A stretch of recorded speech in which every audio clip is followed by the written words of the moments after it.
Helmet ni Eman. Di ba ulo nilalagay dyan pero amoy pa.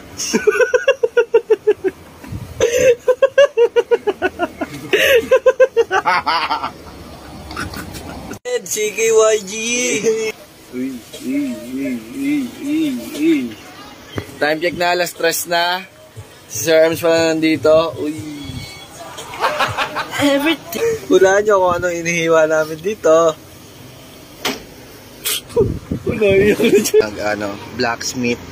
Blacksmith siya, galing pa sa Japan. Tingnan. Ohayo, watashi wa Rapsis des. Sabi ni Sir Erms. Ganito dapat. Nakahiga na halos. Meron isang tanyag na Japanese na swordsmith ang nagngangalang Jake.